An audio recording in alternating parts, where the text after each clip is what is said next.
Welcome back to Colonial Sports Center. As always, Tyler Gallo and Jack O'Brien. And Jack, what do we have for the great people today? Well, what we do have for them is this. Look, folks, our trip down Colonial Athletics is coming to an end soon. And this week we have the true gentleman's sport. We're headed to the links to look at RMU golf. Now, golf isn't one of the best known sports, so I figure I'd give you a brief rundown. Golf started in 15th century Scotland and has been played ever since. The scoring of golf is easy. The benchmark is par. If you shoot better than 1, it's a birdie. 2 is an eagle, 3 is an albatross, and if it's 4, then you're just cheating.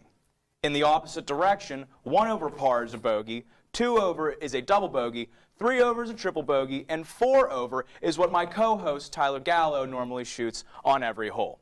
So let's get into our second to last sport with recapping last year's COVID-shortened season.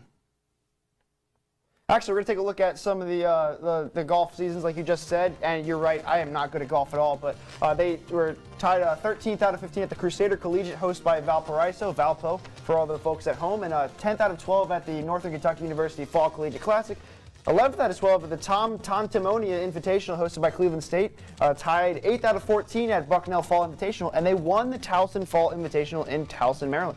No, and it's definitely, it was a promising season for the Colonials, and a big contribution to that is some of the departing players and members of this team, as we'll take a look at that right now. Max Palmer, a huge loss for this team, one of the only Colonials to have a top 1. He finished first in 1, many top 5 finishes, and a handful of top 10s as well. NEC Golfer of the Year in 2018-19, NEC Rookie of the Year in 2016-17, 2-time All-NEC First Team, and then 4 of the top 10 stroke averages at RMU, along with 3 RMU golf records. This is a huge piece of this team that they're losing. He really is, and he just took the league by storm when he did play here. But, you know, with all departing players comes incoming players, and we can actually take a look at the guys that are going to come on for this team and hopefully fill the void that Palmer left. You know, he's a tough guy to lose, especially, but take a look. Skylar Fox, who was a 3-time WPIAL champion. We got Xavier Schwartz, who was a 2-time ISSA individual titles, and then Devin Stewart, who you see there on the picture, 3-time All-Conference and Max Prep All-Star team. So these are 3 guys that can hopefully slot back in and fill that hole, that gaping hole that Palmer left. No, yes, but with that hole that Palmer left was also kind of giving the other members of this team room for improvement. And where we saw the most improvement of a returning golf player was Nicholas Mahalo. He was able to improve his strokes by a better last year. He finished 4th on the team in strokes average at 77.2 with a low round of 75 in 2019-20. He posted a 77.5 over par in the lone round of the Towson Fall Invitational, helping RMU claim the team title. Posted an 80.5 stroke average with a low score of 75 in 2018-19, and he also is a 3-time NEC Academic Honorable recipient, smart kid, and a good golfer. Very good golfer, and he's hopefully the guy that can step up and take the form of what Max Palmer left in that when he departed. And, you know, this is a team that is a very underappreciated team on campus. They're a team that is good and will place in pretty much every tournament they go into. So it's, and like you said, Mahalo is the guy that I'm definitely looking forward to step up this year. No, that is. And now looking into the conference, because golf played a decent amount of Horizon League teams last year, and we're going to look into where they're going to fare off kind of in predicting where they'd end in the Horizon League golf standings. And you see them there at the 8th spot. Where do you think the strength's going to have to be to jump over a few teams like Detroit Mercy and IUP-UI? Well, I think they're just going to have to adjust to the new division. Obviously, it's going to be a learning curve, as it is for every team that's joining a new division this year. But as you can see, they're not too far off from these guys, their strokes per round. They're within 2 from the #1 team. So there's always strokes you can make up at any place on the golf course. So this is a team that could totally make that jump from 8th to 1st. No, and we hope to see that some of the new guys coming in, as you mentioned before, are able to pick up that slack, maybe improve on those 2 strokes. Well, we must be on eBay, because when we come back, we are buying and selling RMU golf. All over. Chance high 5. All right. When you adopt a shelter pet, you discover all the things that make them unique. And your mother and I am totally a hat person. Right, guys? Thanks for being honest. They're a little bit of a lot of things, but they're all pure love. Adopt pure love at theshelterpetproject.org. Multiple studies have shown that marijuana can slow both driver reaction and response time, which can be really dangerous. He's here. He's here. Wait. What? I can't drive. Why? I'm high. Oh.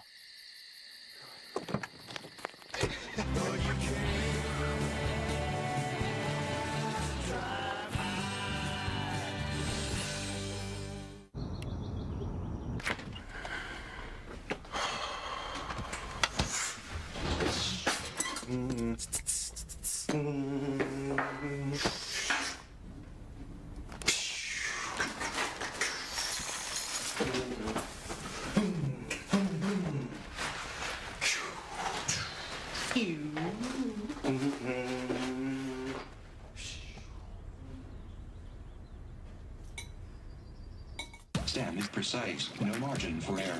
Dare to forget that. Dare to have fun with it. Get weird with it. Dare to send those old STEM theories flying past the neighbor's house into outer space. Dare to program something internet-breaking, record-breaking. Dare to blow their minds. Dare to learn the difference between sedimentary and metamorphic rock. Go find those rocks. Dare to keep daring. Dare to STEM. Check out She Can STEM to get started. Welcome back to Colonial Sports Center. Before we head over to the stock exchange for some buying and selling, we're going to take a look at a bit of clarity that was left here today. Another league announced their start dates. That's right, Atlantic Hockey announced today that they are going to start their season as soon as November 13th, and that's some great news for people that are looking forward to watching some hockey, and for students here who are hoping to get some sports before they head back home. Take a look at men's basketball, women's basketball. They announced earlier in the summer that they would be starting as soon as November 25th. Now, multi-team events can happen at that time, but it's looking likely that the Horizon League will start after and in December and after while we are all on break. And of course, football announced. Chris King announced on the Paul Zeiss Show on The Fan that football would be playing JMU at JMU, so that's going to be a very exciting matchup for them. A team they lost 73-7 the last time they played, and that was a rout, but this is a very different Army team that's going to play them. And now we're going to send it over to some buy and sell for golf. Thank you, Tyler. Folks, welcome to Buy or Sell. I am joined by CSC analysts Luke Yost and Nathan Breisinger. Boys, thanks for coming out. I hope you brought your golf shoes because we're hitting the links. I always bring my golf shoes, Jack. You never know what's going to happen on this show. No, you don't. So let's start out with our first buy or sell topic. Will RMU win the Horizon League in their inaugural season? I'm selling. I think we just looked at it. They are number 8 as far as the 9 teams in the Horizon League this year. And you looked at all of those matches that they didn't finish well, and they finished in the bottom, a lot of times in the bottom half of those matches. And they showed against teams like Youngstown State, like Cleveland State. And those are just 2 names that I remember off the top of my head, just they could not get over them. Yeah, and I agree. I'm going to sell with this one. I just think coming in first year into the Horizon League, it's just going to be too tough. And I think, a lot of the invitationals that they're going to be at and tournaments, I don't think they're going to place well. As you saw throughout the fall of 2019, that they didn't do too well until it was Townsend that they finally, claimed first place. All right. Now, as we previously mentioned, Nicholas Mahalo looked to be the most improved Colonial on this golf squad. Guys, is Mahalo the next Max Palmer of this group? I'm going to sell that too. I don't think you can replace Max Palmer. I think Max Palmer will be at some point an RMU Hall of Famer for his contributions on the golf course. But as far as what you do to get a team to kind of get onto that track, I think you got to look at how he played the game, and he did win a match, and he would finish top 5 consistently, and also he's a guy who won a lot of NEC accolades, and I think if Mahalo wants to get to that point, I think you got to see those accolades start to pile up. I think there's a lot of agreement between me and you, Ghost. But I don't see Mahalo as the guy to replace Palmer. I think there's other guys on this team, such as sophomore Parker Johnson, who I think, very similar stats last year with Mahalo, 78.2 stroke average as a freshman. So I think there's a lot of different guys that can sort of step up, and I don't think Mahalo is the guy to replace Palmer. All right. wrapping things up here, kind of backtracking onto our first topic. Is Jerry Stone Coach of the Year? I'll let you go first, Nate. You know, a lot of business is done on the golf course, but here, you know, we're not investing in anything. I'm going 3 straight selling items on this one.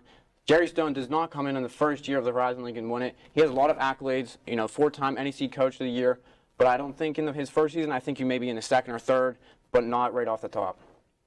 Yeah, it's a wholesale for me, too. I think, you know, we mentioned it, we talked about it before the show. You said that there's no way he wins a Horizon League Coach of the Year if they don't win the Horizon League. I am very certain they're not going to win the Horizon League this year, so I'm selling on all of it. But it's going to be tough sledding for RMU to get back to where they want to be. All right. Well, looks like we're trying to make a profit on RMU Golf here, selling everything. Our own Tyler Gallo sat down with assistant men's head coach Mike Isolino, and here's an excerpt from that interview right now. You know, the COVID has made everything sort of shut down, but now getting back into coaching, you guys have practiced this week. What has it been like to get back into business, as well as just what has been the adjustment like? You know, it's definitely not easy.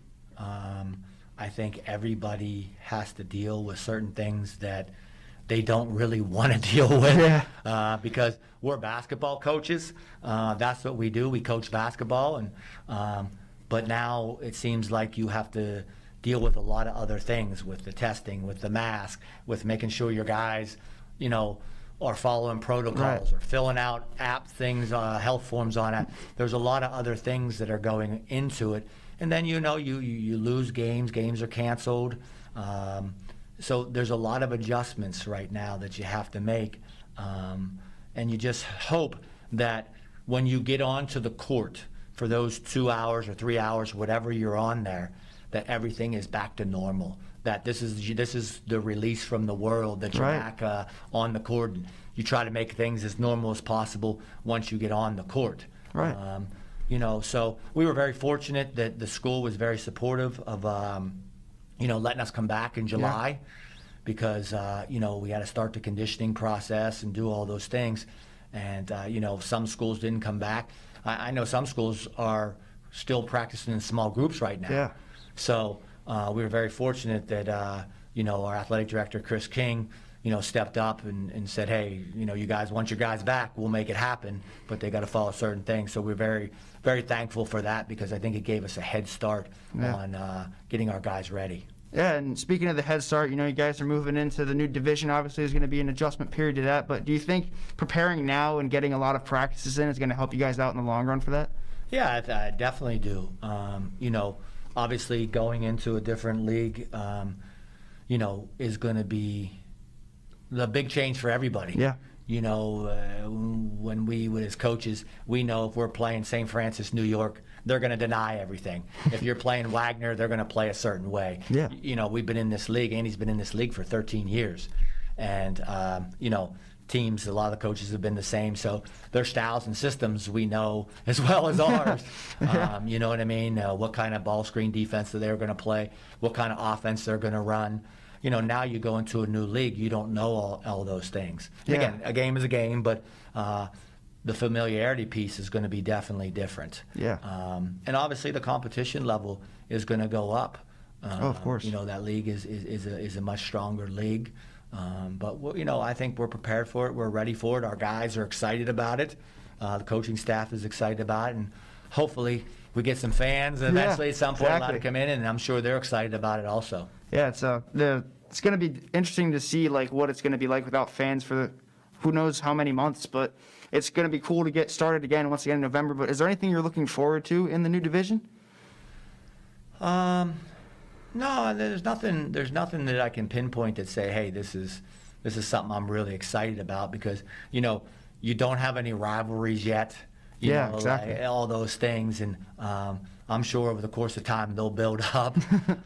I'm just excited about the season and getting it started, because, again, it's been since March when it shut down. It's been a difficult time for anybody a part of athletics, you know, and, you know, people, Robert Moore's people here, all the people in athletics have gotten furloughed for 2 weeks. Yeah. You know, student athletes whose teams thought they were going to play a season aren't. Exactly. You know, football's not playing, volleyball's not playing. You know, all the fall sports aren't playing. Like, that's difficult on student athletes. You know, their outlet, they prepare their whole lives to be Division I athletes, and then they have seasons taken away from them. It's very difficult. Yeah. So it's been a very difficult time for every student athlete, every person in athletics. But I'm also a believer in this. Like, at some point, you have to move forward with COVID. And again, I'm not a doctor or anything like that, but like, you can't keep using it as an excuse and a crutch. Like, you have to act like it's time to move forward. Put all the protocols in place, put all the precautions in place, but we also have to move forward with our lives, because I think we're cheating some of these young student athletes out of their things that they love to do the most. Exactly. So, well, once again, I really appreciate you coming down and sitting with me today. Really appreciate it. Anything else you want to plug or say before we wrap this up? I got no plugs, Tyler. No plugs. I'm just, you know, like I said, hopefully if they let the fans out and the students come to the games, we would love to have everybody's support, because they are such a big part of it. And, you know, like you said last year, I think they were one of the X factors to help us win that champion. You can catch the rest of that interview dropping on YouTube immediately after this show, and I'm so grateful that I got to sit down with such a great basketball mind and such a great coach in Mike Isolino. But a thing that we did not show in that interview was his basketball career. He played in the NBA and he played overseas as well. Take a look at some of his overall stats. I mean, at St. Francis, he won 1991 NEC Player of the Year, and he was two-time All-NEC First Team in 90 and 91, and a school record 24.1 points per game that year. By the way, only player to average above 20 points per game in the entire country that year. And then, of course, he was inducted into the NEC Hall of Fame in 2017 for his efforts. He was drafted 35th overall in 1991 by the Dallas Mavericks, and he spent 91 and 93 in the NBA with them. And he also, fun tidbit, he appeared in NBA Jam, a game that I have at home, the arcade version, alongside Derek Harper, who he said was one of the influential guys in his career. And he spent 2003 overseas, and his number 8 was retired by Scalligero Verona, which is a team in the Italian Serie A2. So this is a pretty star-studded resume in addition to his coaching career for Mike Isolino. And Jack, have you ever played NBA Jam? I can't say I have, but it sounds like a very fun game. Well, it's interesting, and there's some pretty interesting duos in that game. You know, you got obviously Pippen and Horace Grant from the Bulls. You got Stockton and Malone, which may be arguably the best duo in that game besides Horace Grant and him. And a couple other teams have had some tough guys. Like, I think the Milwaukee Bucks had Brad Lohaus and Blue Edwards, two guys you probably have never heard about. No, I haven't. My NBA history is not as astute as yours, Gallo. But you know what? I can't say that if I got to pick a team, it's like it's got to be Horace Grant or Pippen. Both guys who were. I mean, I watched The Last Dance just like all of you fine folks out there. Yeah, and you know, he actually didn't know he was in that game, but you can take a look at the interview for that one. But when we come back, we have a special announcement, as well as we're going to take a look at something that happened with Chelsea Blakely. Stay tuned for more.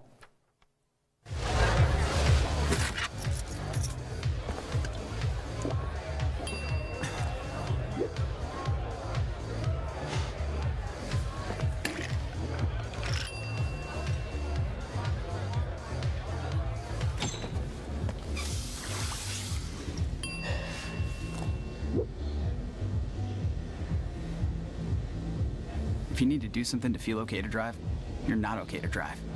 Don't drive buzzed. Maybe you can make retirement happen. After all, you made her college years happen. Opening that education savings account when she was little.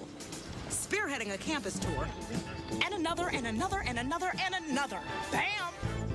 Deciphering financial aid. She was like, what? And now she's like, you aced planning for college. Now get the tips you need to get on track at aceyourretirement.org. Jason, let's go see your room.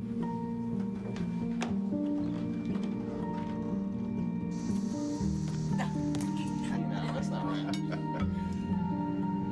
How was it? Is it good?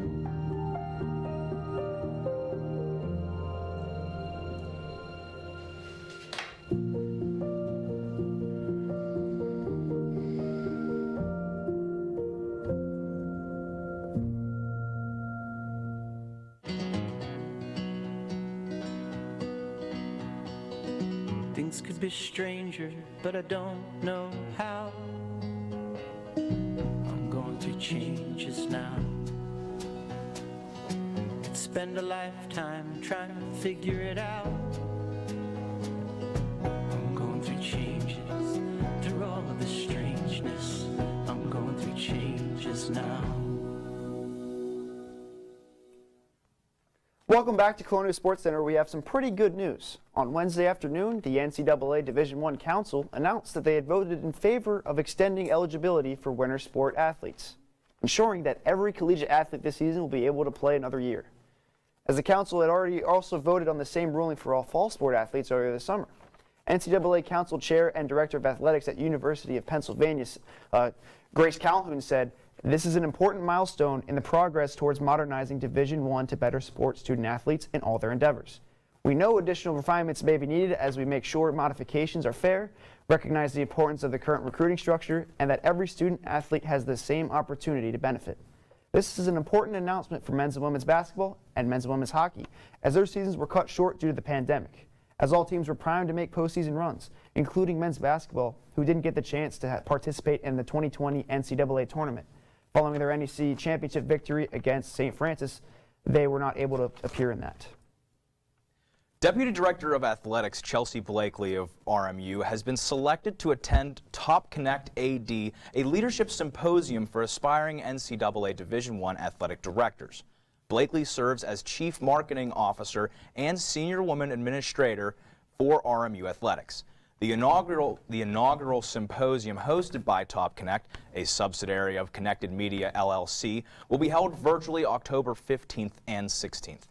Blakely, a native of Houston, Texas, joined the RMU staff in August of 2019 after spending 10 years as Senior Associate Athletic Director at the University of Texas Rio Grande Valley. In her first year with the Colonials, Blakely assisted in overseeing the opening of the UPMC Events Center, which featured men's basketball sellouts in the first game against Pitt, as well as the 2020 Northeast Conference Championship game, a 77-67 win over St. Francis University that helped the Colonials earn their 9th automatic bid to the NCAA tournament. Blakely also oversaw the strategic planning and launch of a new brand campaign for the Department of Athletics, Unite, as well as a redesign of the official website of RMU Athletics, rmucolonials.com.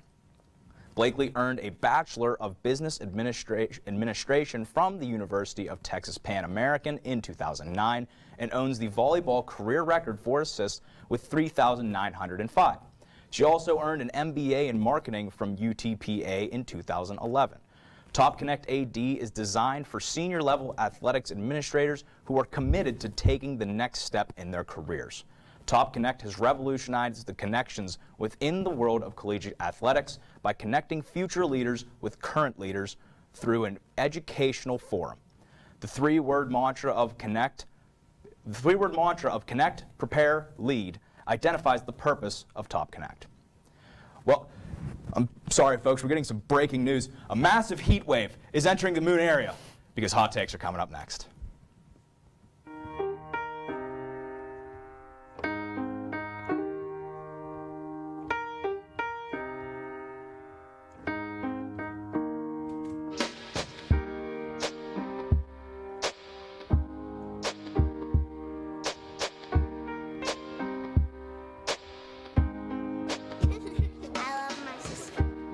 Doesn't see race. Love is love. What are you doing in there? What's that? I wouldn't do that. What are you doing? What are you looking for?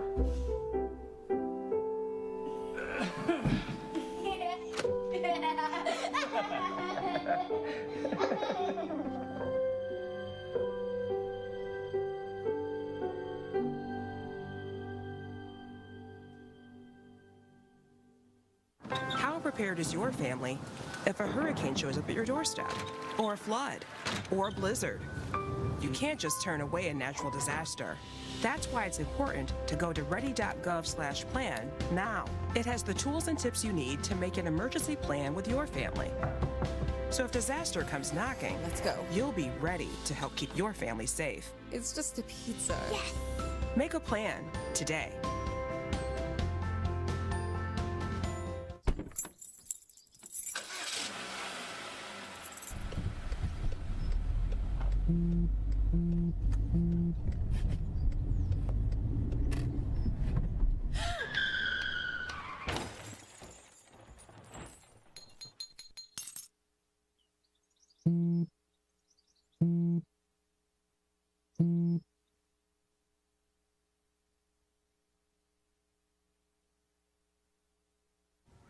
Welcome back to Colonial Sports Center and most likely your favorite bit of the week. I'm Jack O'Brien alongside Luke Yost again. God knows I'm happy to see you for the second time this show. And Nick Hederick as always. Boys, it's going to get hot in here, and as always, we'll start with you, Mr. Yost. What do you have? All right, my hot take, it's a good one. It's going to be good. I'm sure it is. Reagan Kirk will be a top 5 goaltender in the nation at the end of the year, the shortened year that they have this year coming up. She's already right now about 14th as far as the numbers are concerned, but I think she's going to be good. We're rolling. We get into details later. Spare Okay. me the details for now. just My likes to hot hear take, himself don't talk. worry, he can flex on his knowledge later. Okay, you My gotta hot go. take, men's and women's lacrosse both make it to the NCAA tournament. You can put it in the bank. All right. And wrapping things up, my hot take is that the golf team, that's right, I stick with the show's mantra, the golf team is going to have a hole-in-one this year. Let's get at it. I stick with the mantra. You want an award?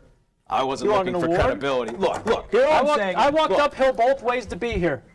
Yost, Reagan Kirk being a top 5 goalie in the NCAA. I can believe it. I can It's believe going to it. happen. I can believe it as Tell well. me why I should Don't believe believe it. It's going to happen because, listen, two of the top 5 goaltenders from last year were seniors that left, right? You have Reagan Kirk, who's coming in, a better defense in front of her, a very young defense last year. He's going to be stronger this year, and she's going to also improve. It's her sophomore year. Unless she has a sophomore slump, it's going to happen. She's going to be a lot better. I don't know how I feel about the defensive comment because they lost people like Sarah LeCavalier, who was an assistant captain on that team. I find that a little hard to believe. Jack, you're the hockey guru, though. What do you make out of that? I mean, look, I can get behind this. And I'm not Reagan saying it's Kirk had a blasphemy. very I'm just good saying. very good season last year. We were comparing her to Ray McLaughlin earlier this year in terms of Colonial greats. This is something that I can completely see happening. And also, we've been talking about the constant success the women's hockey team has had in the CHA in a perpetual dogfight with Syracuse for that top spot. So this is, I believe you. Ever hear Mercyhurst? Oh, the Erie guy wants to get his, Listen, shots in. they don't call it Miami of the North for nothing. It's always a party up there. Anybody and call it Mercyhurst Miami brings of the that North? atmosphere. But I'm totally in on that comment there. Reagan Kirk, a phenomenal goalie. Lauren Bailey, obviously, my freshman year was fantastic as well. She's who I kind of associate as the brick wall in net. But I think Reagan Kirk can fill in very well. Obviously, she had a couple of years under her belt Nick, now, but I let's can talk see about lacrosse. Let's talk about me. All I right. want to talk about me. They call me Toby Keith. Before you go, I want to say this. The women's lacrosse team is a shoo-in to get into the NCAA tournament. In the MAC. In the MAC. The MAC is going to be a new conference. Right. Some of the teams haven't even played a game yet in history. You're right. They're going to win. They've They already were been there. 5-2 last year. Well, this year. It feels like it was a year ago, but it was this year in 2020. Look, as the it began. barrier here is that the men's team had not the strongest of starts last year. They're going to have to fix something. They're going to have to get into a better groove than they did at the beginning of the season. They got guys like Ryan Smith on that team that were drafted in the draft But wait, for NLL. wait. Golf. Golf. It's entirely feasible. What happened to talking about me? It's feasible, Yeah, well, but we already is talked it going to about happen? you. There's no shot. What do you mean there's no Literally. shot? They did it last year. What, a whole 2 one? years in a row it's going to be incredible. Stranger things have If there are odds on that, I'd bet the house on them because if it hits, wow. If it doesn't, okay, keep it moving. But listen, it's not going to happen again, Jack. I think this team has multiple capable golfers. Also, the gentleman who hit that hole-in-one last year is here this year as well. I like the word gentleman there. It really stuck with Well, the golf it's mantra, a gentleman's to take sport. your word. It is a gentleman's game. Also, I'm gonna say I can see this one happening as well. I know it's not buy or sell, but I'm gonna buy it. I'm gonna invest in a lot of stock. They don't call me Jordan Belfort as well, in addition to calling me Toby Keith.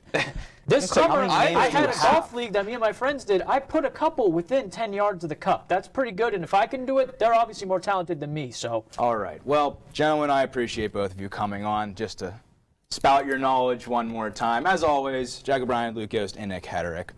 Now, looking into next week, we're going to be taking Colonial Sports Center into a brand new direction, showing you the side you've never seen before. But, as always, our time is up here. Thank you all for watching. Tune in next week on Colonial Sports Center. Have a good one.